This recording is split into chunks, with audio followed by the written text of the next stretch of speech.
ხმაურის ფონზე მიმდინარეობს რეჟიმის ტყვეების სასამართლო პროცესი თბილისის საქალაქო სასამართლოში. რამდენიმე წუთის წინ ადვოკატებმა და რეჟიმის ტყვეების გულშემატკივრებმა სხდომათა დარბაზი პროტესტის ნიშნად დატოვეს. ისინი სხდომის უფრო დიდ დარბაზში გადატანას ითხოვდნენ. სხდომის მიმდინარეობისას დაცვის მხარემ რამდენჯერმე დააყენა შუამდგომლობა დარბაზის შეცვლასთან დაკავშირებით, თუმცა მოსამართლე ირაკლი ხუსკივაძემ შუამდგომლობა არ დააკმაყოფილა. დღევანდელ სხდომაზე საპროტესტო აქციებზე დაკავებული ზვიად ცეცხლაძისა და კიდევ 7 პირის მიმართ შეფარდებული აღკვეთის ღონისძიების პატიმრობის გადასინჯვაზე მსჯელობენ. პროკურატურა ახალგაზრდებს ჯგუფურ ძალადობასა და მასში მონაწილეობას ედავება. ნინა მაჩაბელი შემოგვიერთდება ახლა დეტალებით საქალაქო სასამართლოდან პირდაპირ ეთერში. ნინა, თუ განახლდა პროცესი, სადაც ცოტა ხნის წინ ტექნიკური შესვენება იყო გამოცხადებული? არა, პროცესი ჯერჯერობით არ განახლებულა. თბილისის საქალაქო სასამართლოში ტექნიკური შესვენებაა გამოცხადებული. მას შემდეგ, რაც ადვოკატებმა ბრალდებულებთან შეთანხმებით დატოვეს პროტესტის ნიშნად დარბაზი. ამის მერე უკვე ველოდებოდით, როგორ შეიძლება გაგრძელებულიყო აღკვეთის ღონისძიების გადასინჯვის საკითხი სხდომათა დარბაზში, თუმცა როგორც ირკვევა, უფლებადამცველებმა მიმართეს წერილობით მოსამართლეს ირაკლი ხუსკივაძეს, რომ ისინი არ ამბობენ უარს დაიცვან მათი დაცვის ქვეშ მყოფები, არამედ ითხოვენ, რომ დიდ დარბაზში გაგრძელდეს აღკვეთი ღონისძიების გადასინჯვის საკითხი და ამის შემდეგ ისინი უკვე დაბრუნდებიან სხდომათა დარბაზში და გაგრძელდება პროცესი. ამის პარალელურად კი ცნობილი ხდება, რომ სასამართლოს აქვს დაყენებული გარკვეული მოლაპარაკებები სახელმწიფო დაცვის ადვოკატებთან, რომ ისინი მოვიდნენ ეგრეთ წოდებულ სახაზინო ადვოკატებზეა საუბარი, მოვიდნენ სხდომათა დარბაზში და ასე გაგრძელდეს პროცესი, ვინაიდან ბრალდებულებს შორის 4 პირი არის ისეთი, რომელიც 21 წლამდეა და მათი უფლებადამცველების დარბაზში ყოფნის გარეშე პროცესი ვერ გაგრძელდება. 72 საათი აღკვეთის ღონისძიების გადასინჯვის კი უკვე დღეს იწურება რამდენიმე საათში. შესაბამისად პროცესი დღესვე უნდა გაგრძელდეს, თუმცა როგორ და რა ფორმით გაგრძელდება, ეს ამ დროისთვის არის უცნობი. რაც შეეხება გარეთ განვითარებულ მოვლენებს, მას შემდეგ რაც უფლებადამცველებმა ბრალდებულებთან შეთანხმებით დატოვეს პროტესტის ნიშნად სხდომათა დარბაზი, პროტესტი გაგრძელდა უკვე სასამართლოს დერეფანში, სადაც აქ ბრალდებულების ოჯახის წევრებმა და ასევე მეგობრებმა, უბრალოდ მხარდამჭერებმა მოსამართლეს მონაეძახეს და ასევე სხვადასხვა ფრაზებით მიმართავდნენ ისინი სასამართლოს, რომ ის გადაწყვეტილება, რაც მოსამართლეს ჰქონდა ჯიუტად დაყენებული, რომ არ შეეცვალა სხდომათა დარბაზი, იყო მხოლოდ და მხოლოდ პოლიტიკური დაკვეთა, რასაც მოსამართლე ასრულებდა.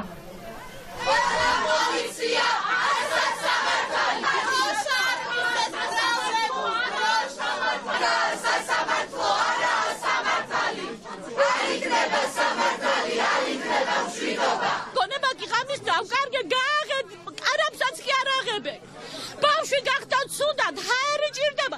აი მოიყვანოს იმ მოსამართლე მისი შვილი და დააყენოს. ხო არ შეიძლება, მაგრამ ერთი კაცის სიტყვაზე იაროს თელმა საქართველომ. რა არის ეს? ღმერთით მათ შვილებს დაემართებათ ეგ და მიუბრუნდებათ ბუმერანგივით. ესე არ შეიძლება, ესე მონობა არ შეიძლება. ბავშვი გახდა ცუდად, მეც ცუდად გავხდი.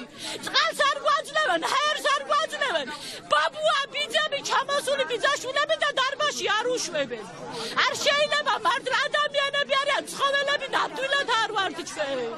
უსამართლო სასამართლოზე ბავშვი გახდა ცუდად, იმიტომ რომ სადაც პატიმრები ისხდნენ, პოლიციელები მეტი იყვნენ ვიდრე პატიმრები, მოვითხოვეთ დარბაზი, არ ქნეს, არ მოგცეს დარბაზი, სასტრაფო იყო გამოძახილი. აი ეს არის ამათი სასამართლო. ეს იყო დაკვეთა, მოერიდნენ თითქოს ბევრი ადამიანი უფრო ხელს შეუშლიდა სასამართლოს მიმდინარეობას. პირიქით ჩვენ ყველა ვიყავით მოწოდებული დამსწრეებიც, ადვოკატებიც, მოწოდებული ვიყავით სასამართლო პროცესი წარმართულიყო. უბრალოდ სუნთქვის საშუალება გვინდოდა და ვეხვეწებოდით, რომ ამის საშუალება მოეცა. ეს იყო პირდაპირი დავალება მოსამართლეზე, რომ რაც შეიძლება ნაკლები ხალხი ყოლოდა დარბაზში. ამით თითქოს აიცილებდა ისეთ სიტუაციას, პირიქით დღეს გამოიმუშავა ის რაც გამოიმუშავა დღეს და მიიღო უფრო დიდი სკანდალი და ის რომ თელმა ადვოკატების კორპუსმა დატოვა დარბაზი და ბრალდებულებმა დატოვეს დარბაზი. ასეთი უსამართლობა უკვალოდ არ ჩაივლის ამ ქვეყნისათვის. მანამდე სანამ ადვოკატების ხთომათა დარბაზს პროტესტის ნიშნად დატოვებდნენ, მანამდე თითქმის 1 საათზე მეტი იყო კამათი, ჩხუბი და დაპირისპირება მოსამართლესთან. მოსამართლეს როგორც ბრალდებულები, ასევე უფლებადამცველები და დარბაზში მყოფი მოქალაქეები თხოვდნენ, რომ უფრო დიდ დარბაზში გადაეტანა პროცესი და იქ გაგრძელებულიყო განხილვა აღკვეთის ღონისძიების გადასინჯვის საკითხთან დაკავშირებით, მაგრამ რამდენჯერმე დაყენებული შუამდგომლობა მოსამართლემ არ დააკმაყოფილა. ამ პროცესში ერთ-ერთი ბრალდებული ირაკლი მიმინოშვილის შეუძლოდაც გახდა, მას სასწრაფო სამედიცინო დახმარება დასჭირდა. ექიმებმა პირდაპირ თქვეს, რომ უჟანგბადობის გამო გახდა ის შეუძლოდ, თუმცა მალევე დაბრუნდა ის სასამართლო სხდომის დარბაზში. ის თავად თხოვდა, ირაკლი მიმინოშვილი თავად თხოვდა მოსამართლეს, რომ გადაეტანათ სხვა დიდ დარბაზში, მაგრამ არც ბრალდებულების ეს მოთხოვნა გაითვალისწინა მოსამართლემ. შედეგად უკვე 1 საათის და უფრო მეტის განმავლობაში იყო ხმაური და დაპირისპირება თავად სხდომის დარბაზში. საბოლოოდ კი ადვოკატებმა ბრალდებულებთან შეთანხმებით მიიღეს გადაწყვეტილება, რომ დაეტოვებინათ დარბაზი, მანამდე სანამ მოსამართლე გონივრულ გადაწყვეტილებას არ მიიღებდა.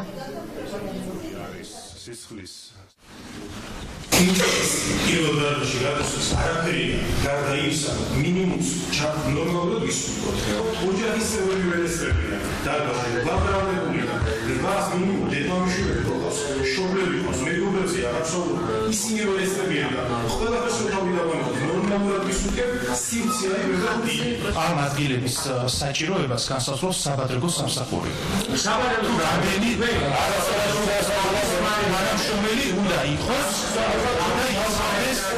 იცავდეს ბრალდებულების უსაფრთხოებას. ეს განსაზღვრავს შეგვიძლია ამ დარბაზს არის ერთ-ერთი ბრალდებული გას ფეხზე ვერ ჯდება, იმიტომ რომ ძალიან პატარა ადგილია გამოყოფილი მის ასამსოთში. ეს პრობლემებია პრობლემები. პრინციპული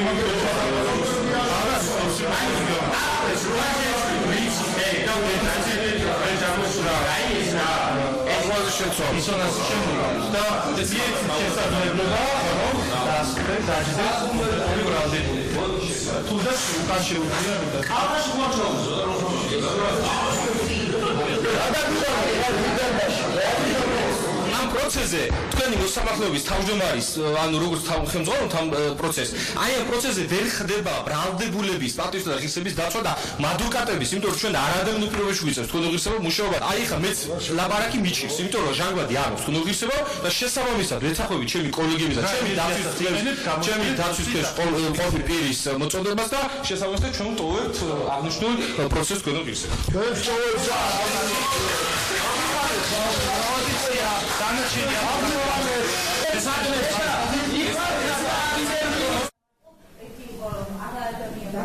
უფლებადამცველები დარწმუნებულები არიან, რომ მოსამართლის ასეთი ჯიუტი გადაწყვეტილება, რომ სხდომა არ გაეგრძელებინა უფრო დიდ დარბაზში და არ ყოფილიყო თავისუფლება ამ მხრივ მეტყოლებს ერთადერთ რამეზე, რომ მას აქვს პოლიტიკური დაკვეთა მიღებული, რასაც ასრულებს, რომ ბრალდებულები აი ასე კიდევ ერთხელ დასაჯოს სისტემამ. ეს არის უფლებადამცველების ადვოკატების შეფასებითი ნაწილი. აღსანიშნავია ის ფაქტი, რომ აღკვეთის ღონისძიების გადასინჯვის საკითხიც კი არ დამდგარა ჯერ სხდომათა დარბაზში, იქიდან გამომდინარე, რომ მანამდე სანამ ეს ნაწილი განიხილება, რამდენიმე შუამდგომლობა ჰქონდათ ადვოკატებს, მათ შორის დარბაზის შეცვლის საკითხი, რომელიც არ დააკმაყოფილა მოსამართლემ და ამავდროულად მოსამართლემ არ დააკმაყოფილა კიდევ ერთი შუამდგომლობა, მისი აცილების საკითხი. უფლებადამცველები განმარტავდნენ, რომ მოსამართლე იყო მიკერძოებული და ის ობიექტურად გადაწყვეტილებას ვერ მიიღებდა. დამსწრე საზოგადოების რაოდენობის გათვალისწინებით და ასევე ბრალდებულთა ოჯახის წევრების რაოდენობის გათვალისწინებით გვითხოვეთ დარბაზის შეცვლა, მაგრამ სასამართლომ გითხრა ამ ყველაფერზე უარი. ამას მოყვა შედეგად ის, რომ ერთ-ერთი ბრალდებული გახდა ცუდად. სასწრაფოს ექიმის ცნობის მიხედვით დადგინდა, რომ მისი ცუდად გახდომის მიზეზი იყო მისი ჯანმრთელობის მდგომარეობის გაუარესება, რაც გამოწვეული იყო უჟანგბადობით. ჩვენმა კოლეგამ ბატონმა კახა კოჟორიძემ დააყენა შუამდგომლობა უკვე ამის შემდეგ და მოითხოვა სასამართლოს, რომ გაეთვალისწინებინა ეს გარემოება და შეცვლილი იყო ამის შემდეგ დარბაზი, რომ არ მოყოლოდა შედეგად კვლავ სხვა დანარჩენი ბრალდებულების სუდად გახდომა. სასამართლომ კვლავ იგივე გადაწყვეტილება დატოვა ძალაში და არ შეცვალა სხდომის დარბაზი, რასაც ბუნებრივია ბრალდებულთა პროტესტი მოყვა. როცა მოსამართლეს არ შეუძლია აი ესეთ ვითარებაში იმ გადაწყვეტილების მიღება, რომ დარბაზი შეცვალოს, მხოლოდ ერთადერთი აზრი მიჩნდება, რომ მას უთხრეს, რომ დარბაზი არ უნდა შეცვალო და ის არის ამ ნათქვამის შემსრულებელი. ის არის იმ სპექტაკლის მონაწილე, სადაც მას ჰქონდა დღეს მოსამართლის როლი, ოღონდ რეჟისორმა უთხრა, რომ შენ არ უნდა შეცვალო სცენა. აი ამ პატარა დარბაზში უნდა ჩაატარო სხდომა და სხვა ვერაფერი ვერ გაბედა გარდა იმისა, რომ დამორჩილებოდა იმას, რაც უთხრეს. თვითონ დამოუკიდებლად ვერ მიიღო გადაწყვეტილება იმ ფაქტებიდან გამომდინარე, რაც დაუდგა თვითონ მოსამართლის პროცესზე, რომ გაუხდა ბრალდებული ცუდად. ამიტომ პროცესის მიმდინარეობის დროს მოსამართლე ვალდებულია, რომ ის პროცესზე უზრუნველყოს ადამიანის ღირსებისა და პატივის დაცვა და სამწუხაროდ დღევანდელ პროცესზე ეს ვერ მოხდა, ვერ იქნა დაცული. ასევე გარდა ამისა, ადვოკატებს არ ეძლეოდათ საშუალება, რომ კომუნიკაცია დაემყარებინათ ბრალდებულებთან. გამომდინარე აქედან ჩვენ რა თქმა უნდა უარს არ ვამბობთ პროცესში მონაწილეობას, ჩვენ ისევე ვაცხადებთ ახალბოს, რომ პროცესში მივიღოთ მონაწილეობა, უბრალოდ ჩვენ უნდა მოგვიწეს ადამიანური პირობები. უჰაერობას იყო, ყოველგვარი ღირსების შემნახველი პირობები იყო, არაერთი ადამიანი იყო იმ მოთავსებული ბრალდებულებთან ერთად, ერთი ბრალდებული შეუძლოდას გახდა სასწრაფოს დახმარება დაჭირდა და პირდაპირ სასწრაფომაც განმარტა, რომ უჰაერობის ბრალი იყო და რა თქმა უნდა, ეგ ახალი მიზეზი იყო იმის, რომ გადასულიყავით სხვა დარბაზში, თუმცა სასამართლო მაინც არ განახორციელა ეს, არ გვეძლეოდა საშუალება, რომ მარტივად ყოფილიყო ჩვენი კომუნიკაცია ბრალდებულებთან, პლუს მხოლოდ და მხოლოდ იმაზე ფიქრობდა ხალხი, რომ რაც შეეძლო უკეთესად ესუნთქა და თავის ტკივილი და სხვადასხვა გამოიწვია, რაც რა თქმა უნდა ღირსების შემლახავი იყო და რაც ბრალდებულებს აღარ სურდათ დასწრება და რა თქმა უნდა ადვოკატებმაც, ოდესაც მსგავსი მოპყრობა არის სასამართლოს მხრიდან ყოველად დაუსაბუთებელი, ჩვენც დავტოვეთ სტომათა დარბაზი. ეს მოსამართლე იმედენ დარღვევას განხორციელებდა პროცესზე, ხარის შუამდგომის დაყენების შესაძლებლობას არ აძლევდა, რომ შეიძლება ავიდეს და უბრალოდ ზეპირი მოსმენის გარეშეც გააკეთოს, მაგრამ სამართლებრივად აუცილებლად პროცესი უნდა ჩაატაროს, რადგან ეხლა საჯაროდ ვაფიქსირებ, რომ დაცვის მხარეს მსურს პროცესში მონაწილეობა და მსურს არა ადამიანურ მოპყრობის ფარგლებში კი არა, ადამიანურ მოპყრობის ფარგლებში ჩატარდეს პროცესი და აქედან გამომდინარე აუცილებლად უნდა ჩაატაროს და უნდა ჩაატაროს ისეთ დარბაზში და ისეთ პირობებში, სადაც სასწრაფოს გამოძახება არ დაგჭირდება იმის გამო, რომ 21 წლამდე პირი ცუდად გახდა უჰაერობის გამო. 8 ბრალდებულიდან 6-დან 9 წლამდე თავისუფლების აღკვეთა ემუქრება, მათ ჯგუფური ძალადობის ორგანიზებასა და ხელმძღვანელობას ედავებიან, ხოლო 5 პირს 4-დან 6 წლამდე მათ ჯგუფურ ძალადობაში მონაწილეობას ედავებიან. აღსანიშნავია ის ფაქტი, რომ არც ერთი ბრალდებული, მათ შორის 21 წლამდე პირები ბრალს არ აღიარებენ, ისინიც მათი უფლება და მცველებით დარწმუნებულები არიან, რომ რეჟიმი მათ სჯის მხოლოდ სამშობლოს სიყვარულისთვის. აქ კიდევ ერთი დეტალი აღსანიშნავი, რომ დღეს უნდა დასრულდეს აღკვეთი ღონისძიების გადასინჯვა, იმიტომ რომ 72 საათი სწორედ დღეს იწურება ამ საკითხთან დაკავშირებით, თუმცა როგორ და რა ფორმით გააგრძელებს მოსამართლე სხდომის დარბაზში პროცესს, ეს უცნობია. ადვოკატებს აქვთ მიმართული მისთვის წერილობით, რომ ისინი კიდევ ერთხელ უფიქსირებენ მოსამართლეს, რომ არ ამბობენ უარს საკუთარი უფლებების შესრულებაზე უარს, მაგრამ ითხოვენ ადამიანურ პირობებში სხდომის გაგრძელებას. შესაბამისად, კიდევ რამდენიმე შუამდგომლობის პარალელურად თხოვენ ადვოკატები მოსამართლეს, რომ დიდ დარბაზში გაგრძელდეს სხდომა.